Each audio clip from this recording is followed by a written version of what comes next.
Bienvenue dans cette nouvelle vidéo que j'avais vraiment trop hâte de vous tourner. Là, je peux plus patienter parce qu'aujourd'hui, je vais me maquiller avec la palette d'Eyo Coralie. Je suis vraiment trop contente d'avoir réussi à faire partie des premiers à l'avoir achetée. Quand elle a annoncé sur sa chaîne YouTube qu'elle sortait cette palette, j'ai sauté sur mon téléphone pour mettre la notification pour être sûre d'être à l'heure à 8h le jour de sa sortie. Et ça a payé parce que je l'ai. Alors, à part juste l'ouvrir pour voir à peu près les couleurs, c'est tout ce que j'ai fait. Je l'ai pas du tout utilisé. Je n'ai même pas swatché les fards. Donc là, je peux vous dire que je ne tiens plus. Je voulais vraiment le faire avec vous en vidéo, comme ça, pour garder aussi l'effet de surprise et vous dire en temps réel ce que j'en pense. Donc la palette est issue de la collaboration entre Eyo Coralie et la marque Beauty Bay. Pour ceux qui ne connaîtraient pas Eyo Coralie, eh bien c'est une youtubeuse beauté. Eh bien que je suis depuis maintenant plusieurs années, que j'ai eu la chance de pouvoir voir évoluer. J'aime beaucoup son univers, sa manière de parler, ce qu'elle fait.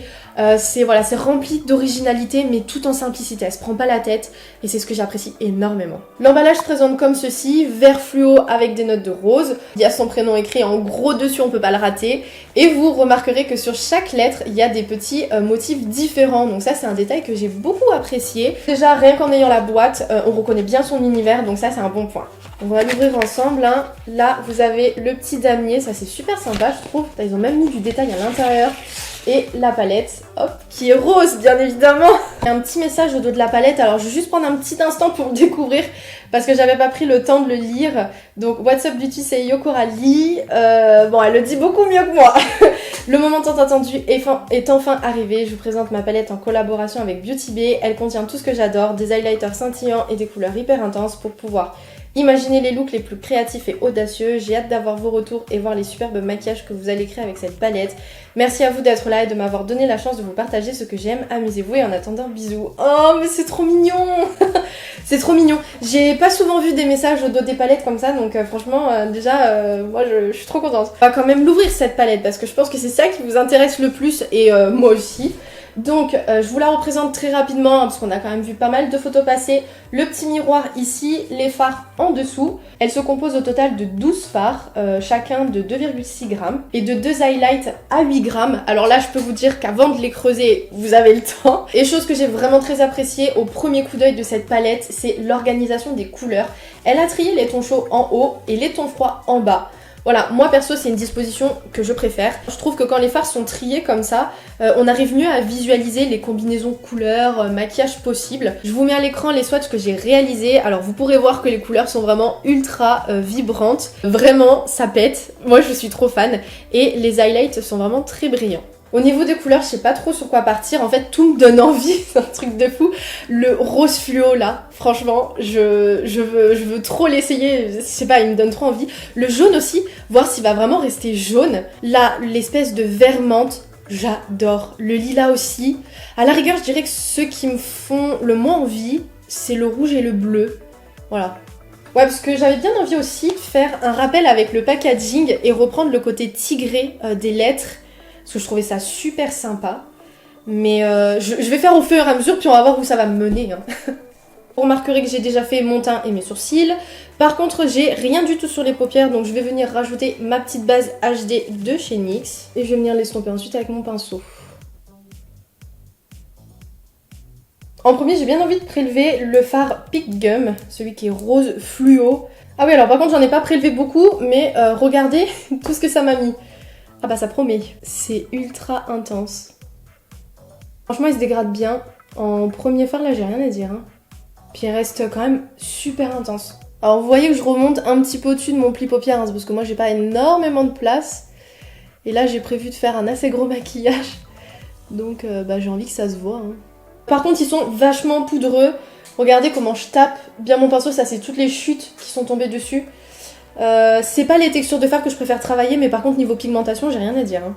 Je vais prendre un petit pinceau et je vais prélever un petit peu de la teinte 1998 et je l'applique au creux de ma paupière dans une zone un petit peu plus restreinte que le fard rose afin de commencer à créer mon dégradé. Les couleurs elles sont vraiment trop belles. Juste comme ça déjà j'aime trop, c'est vraiment trop beau. Je vais juste venir ajouter une petite pointe de rose sur le bout. Comme ça après quand je vais venir nettoyer ma paupière avec le cut crease, ça s'estompera jusqu'au bout quoi.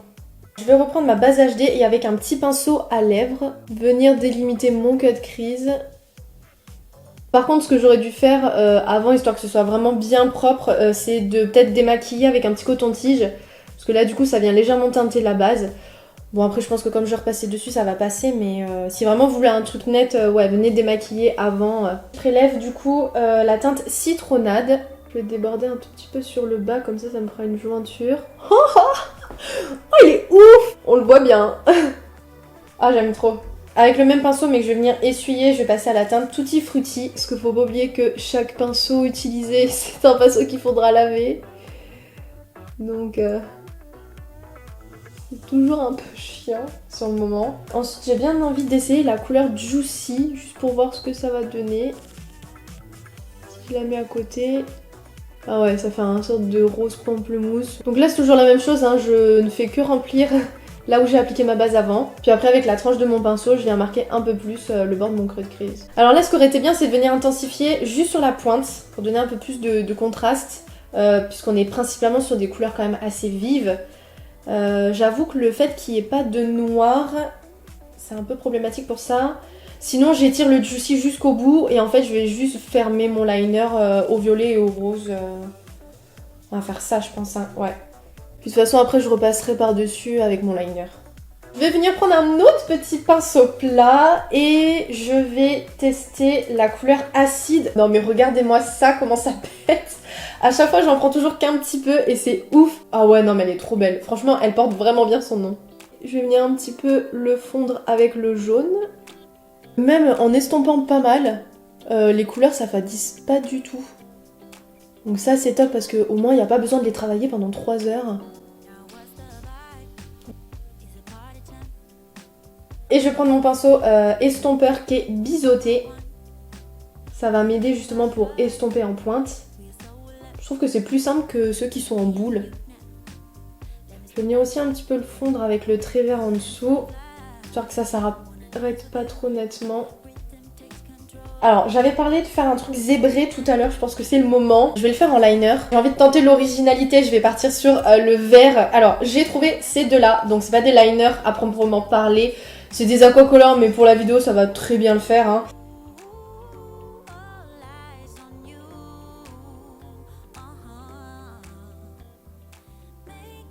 Pour mes rayures, je vais venir utiliser le liner Epic Ink de chez NYX. Je fais mes traits assez de manière générale. Et je viendrai après épaissir ou étirer selon les endroits. Voilà ce que ça donne le liner fini. J'ai fignolé tous les petits détails hors caméra parce qu'il fallait vraiment que je m'approche, donc vous auriez rien vu. Le seul petit regret que j'ai, c'est de ne pas avoir fait ma forme de cut crease plus grande pour du coup avoir plus de place pour le liner. Mais bon, après on arrive quand même à déceler le motif, ça passe. Je vais m'occuper de ma muqueuse inférieure et là j'ai décidé de la crayonner en vert.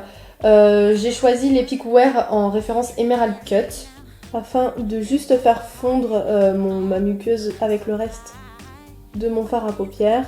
Et comme en plus ce vert est un petit peu plus foncé que le fard de la palette, au moins ça vient un petit peu contraster.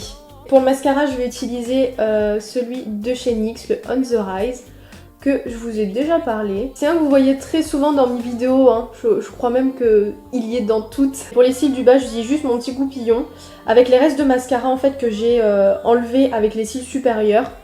Voilà, ça me permet de les teinter légèrement mais sans en mettre partout. Pour les faux cils, j'ai choisi de partir sur ceux de chez Ardell, les 318. Je vais terminer mon regard en apportant un petit peu de brillance quand même, parce que on a utilisé que des couleurs mates. Je pense tout simplement que je vais venir utiliser le doré, hein, le bel.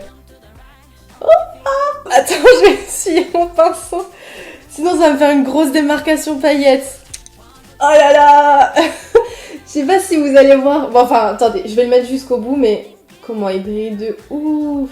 Je l'avais remarqué sur la main, mais sur les yeux, c'est trop beau. J'ai trop hâte de tester les highlighters du coup. Faut que j'essuie le pinceau parce que j'en prends trop. En fait, je pense que j'ai l'habitude d'utiliser des fards beaucoup moins pigmentés. Et là, ça fait la main un peu lourde là. Je confirme pour les deux fards irisés de la palette, on est bien sur des textures crème poudre. Donc ça pour moi c'est vraiment un très bon point parce que je trouve qu'il n'y a rien de plus pénible. Quand vous avez fait quasiment tout votre make-up, que vous êtes complètement sur la fin, qu'on rajoute juste les petits points voilà, de lumière là comme je suis en train de faire, et que les paillettes chutent de partout, voilà, parce que le fard est pas assez compact, il est trop poudreux. Et là franchement rien, donc nickel. En highlight, sans surprise, je pense que je vais utiliser le Coconut Glow. Ouais, limite, je le trouve un tout petit peu trop blanc pour moi. Je préfère un peu plus le côté doré du fard à paupières que j'avais mis avant.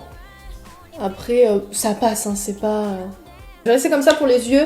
Je vais pas mettre de nacre dans le coin interne. En fait, au final, j'ai envie de laisser le pigment jaune quasi pur. Je trouve que c'est très joli.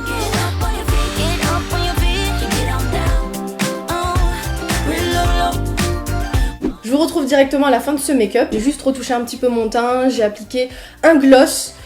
Pour ceux que ça intéresse, c'est celui de chez NYX, le lingerie glitter en référence Spirit. Là, je me suis pas du tout embêtée, j'ai même pas mis de crayon avant, enfin bref, je voulais juste un truc qui brillait. Sinon, pour mon premier avis de cette première utilisation, eh bien je suis ravie. C'est un petit peu sans surprise que je ne suis pas déçue. Voilà, les formulations des fards de chez Beauty Bay sont déjà très très bons.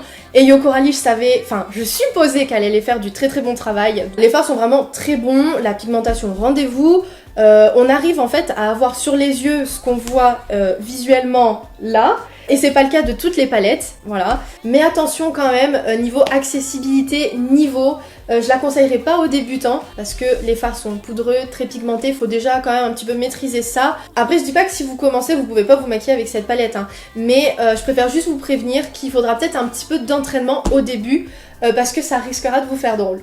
Si vraiment fallait trouver un petit truc à dire sur cette palette qui éventuellement m'a manqué un petit peu pendant l'élaboration de ce maquillage, mais bon voilà, ça va dépendre des personnes, c'est la présence d'un noir, histoire d'intensifier les couleurs, parce que si vous remarquez bien on n'est que sur des couleurs vives et pastel. Bon, moi j'ai d'autres palettes avec des fards noirs, il suffit que je prenne la palette, je rajoute et puis voilà. Après c'est vrai que pour une personne qui aurait pas toute une collection de palettes et qui s'achèterait celle-ci en première palette, bon bah voilà, ça pourrait peut-être être un petit peu problématique, mais comme je disais, ça va dépendre des personnes. Sur ce, vraiment pas déçue, hein, je crois que vous l'aurez compris.